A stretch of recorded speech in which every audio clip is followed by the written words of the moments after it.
So, you got a new Bible for me? Yes, sir, I do. It's called Matthew.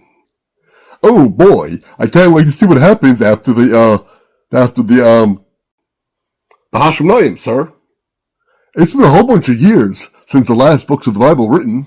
You'll have to refresh my memory on what happened last. Well, sir, the actual last book of the Bible is when the Judeans returned to the land of Israel and got permission to rebuild their temple. What happened during the 4 centuries the temple stood? A whole lot of stuff. Oh, really? Yeah, but the rabbis did not include it in the canon. There were canons back then? Canon, as in official editions of the collection. Who collected what now? Anyway, so the years of the temple are winding down, and there is a new king of Israel. Oh boy, new kings are tight. Yeah, so this king is a little boy, and he's born in Bethlehem. Bethlehem is in Israel. Right. Okay, so that works out.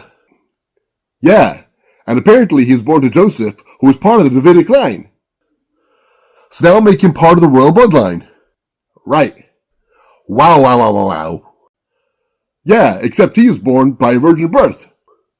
Hey, what now? Yeah, apparently before Joseph could marry his mother gave birth to him.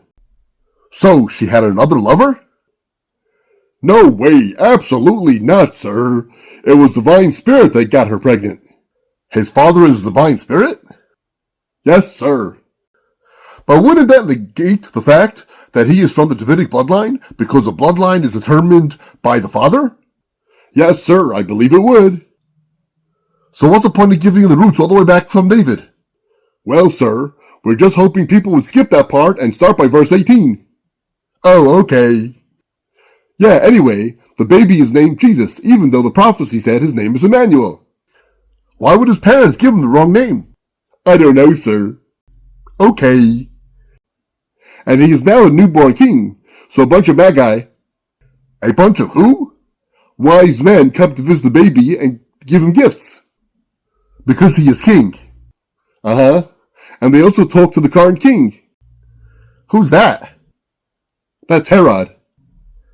Israel already has a king? Yeah, but he is not from the Davidic line.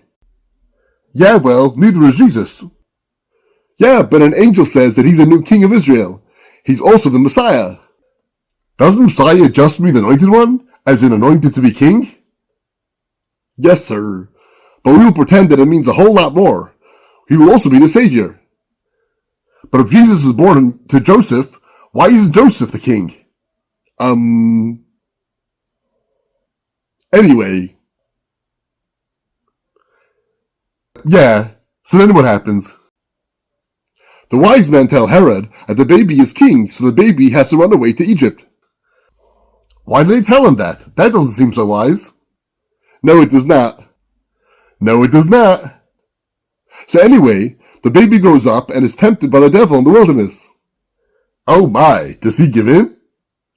No, he stays perfect. Wow.